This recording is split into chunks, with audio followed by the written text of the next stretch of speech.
Hello everybody, this is Unknown Loner, and today we're going to be taking a look at the booster track. And the reason for this is that Knot said that he fixed the original boosters, so we should take a look at how to use the new ones effectively. First thing we're going to do is start off looking at stations. Now, stations are basically a detector and then a booster. What this does is when you're coming from this way, it will power the booster and the mine can go on through. But boosters, when unpowered, act as a stopper, so when you're coming from this way, stops it. That way you don't have to have a wall to stop your cart. So, plop the cart down, get it moving, like push it forward, then jump in, and you're good to go. Now this is a basic booster. Thank God, a lot of animals. But this is a basic booster that does not require as many resources. But it doesn't always work. Also, after you do this, you're going to have another rail about 10 blocks forward, otherwise you'll be going really slow. And you can't put it any closer, because if you do, you'll run over this and actually end up hitting this anyway, and run off the rails. So, we're going to take a look at an advanced station, which doesn't really take that much more resources, but it works a lot better. So what we have is a detector, 2 booster rails, and then from there you can go on normally, and I'll tell you how you should space your booster rails next. So basically what you do is you have a detector, and to show you how this is built, place the detector down, then place 2 booster rails in front of it. Now you're going to want to take redstone and do this.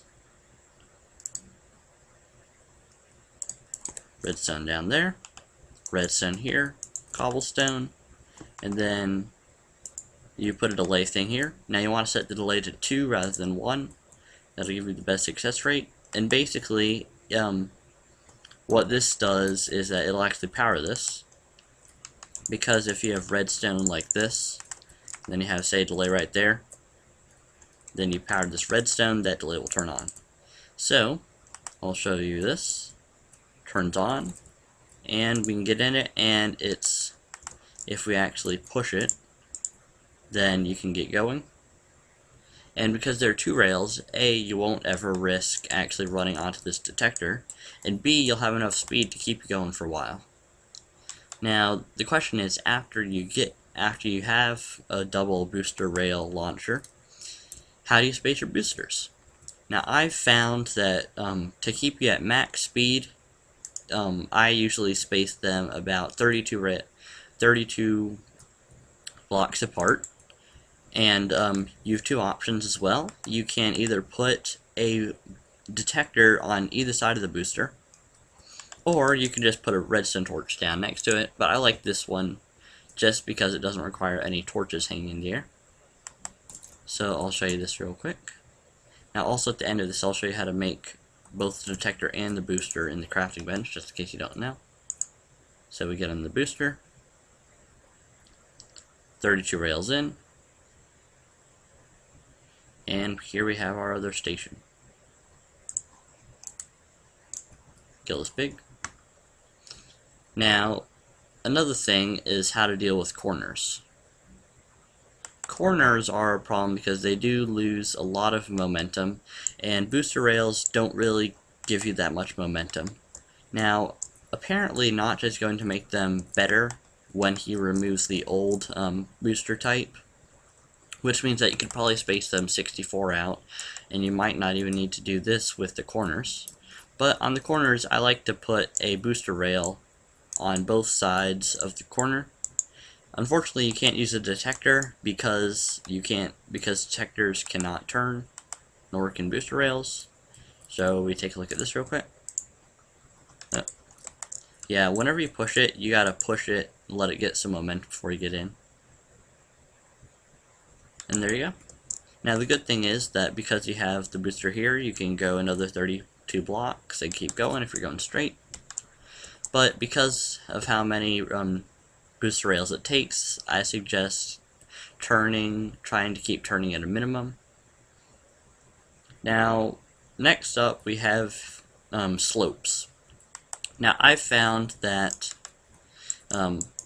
if you want a straight up slope, which sometimes you have to do, it's best to put the booster rails every other block, because that will keep you at the highest speed possible while actually working.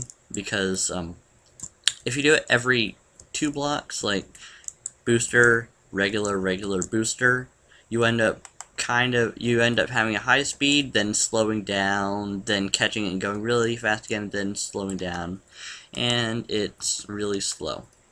But if you don't have to do that, I suggest doing a less sloped angle, where you have booster, rail, booster, rail, booster, rail, booster, and this will work pretty well. You just put a booster rail on each slope up. And I'll show this real quick. As you see, this will get us to the top, and then of course we get back down. Now I will also be doing another video after the update comes out that makes these things more powerful, because that will hopefully change the amount of booster rails we'll need. Because right now the gold is not really nice to have the gold cost. Now I'm going to show you how to make the 3 different types of rails, including the original, in case you forgot. So we open up the crafting bench, and first thing first would be booster rails.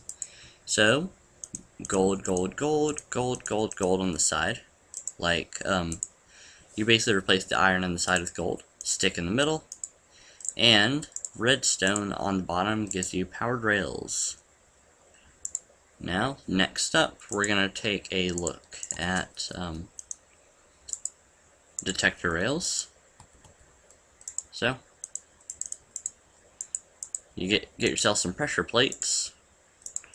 Make sure I have some wood for the final rail, but get yourself some pressure plates.